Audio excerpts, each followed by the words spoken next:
Good morning.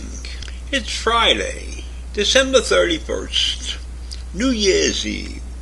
And today I'm going to tell you about the good things that happened to me and my family this year. We're not going to discuss any of the good things that happened to around the world or to other families. I'll just talk about my family and certain situations that we encountered this year. And I have to tell you that every now and then during this year, which was not a great year for most people, not a great year for really anybody, you can get depressed and down and say, what are you doing this way and that? So I've decided that I'm going to end the year with my good things. And the first good thing, and it's a very wonderful good thing, we had our 6th great-grandchild born this year. A healthy boy born right around Thanksgiving. The unfortunate thing about that for us is that they live in Washington State, where all of my 6 great-grandchildren live, and they're all doing well and healthy, and I see pictures of them, and occasionally I catch them on Zoom, but we can't get out there. We haven't been out there for, 4 or 5 years. So that's the good thing. That's the first good thing. Second good thing is that I made some money in the stock market this year.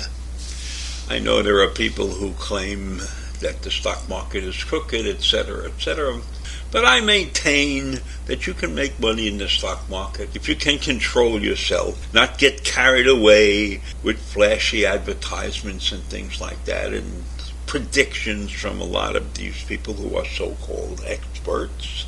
I have my own system, and it's been working well for the last couple of years. So I have increased my IRA, and I took out the money that I was supposed to take out this year. So everything is good on the financial front, and I hope everything is good on all of your financial fronts.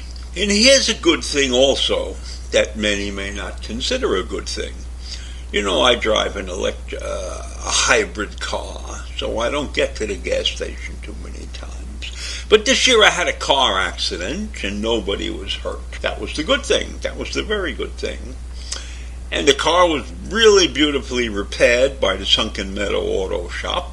And the only downside of that entire thing is that I had to rent the car and I had to go to the gas station twice for that rent-a-car, while I went to the gas station twice for my hybrid the whole year. So 4 times I went to the gas station. So the good thing about that was I am not being punished by these high gasoline prices that are going crazy. So I consider that a good thing.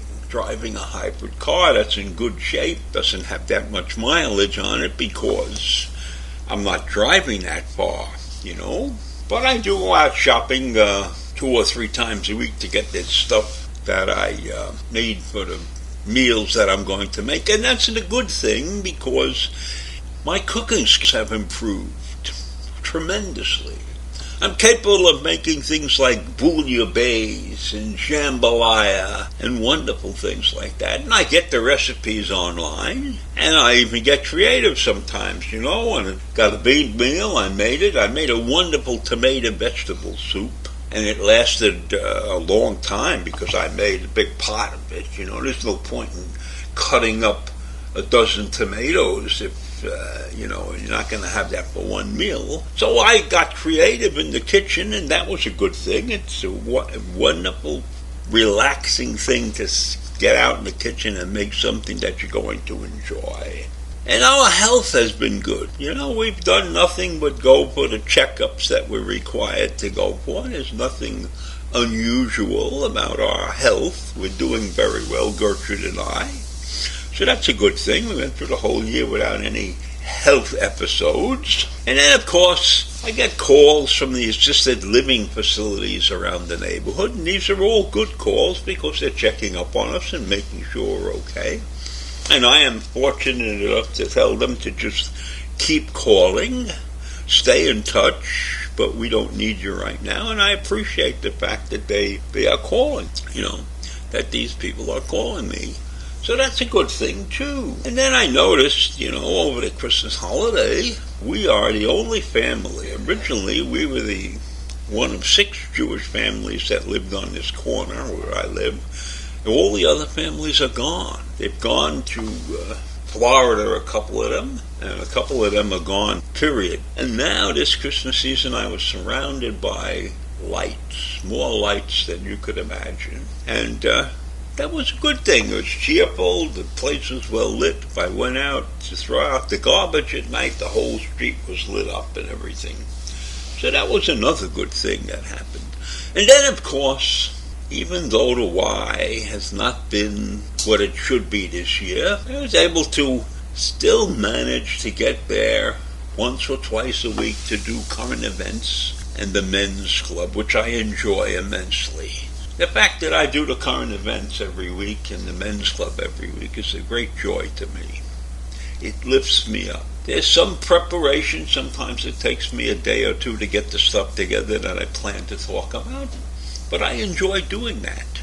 I enjoy speaking to people. I enjoy seeing the mostly smiling faces on my computer screen when we Zoom. And then when I go into the building and sit in a room with a few people, but everybody has their masks on. It's wonderful. It really is wonderful. You get out and you see a couple people and they're moving around and they're still relatively healthy.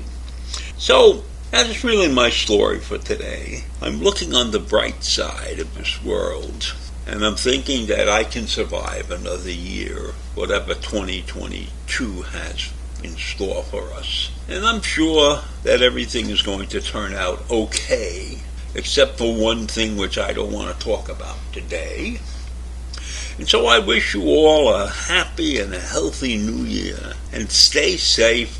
Don't run to Times Square. Don't go and get into some crowded 50 or 60 party or anything like that. Wear your mask. Stay safe. Stay safe. Stay safe. I can't say that enough. So that's it for today, and I'll see you in the new year tomorrow. So have a happy new year. Bye.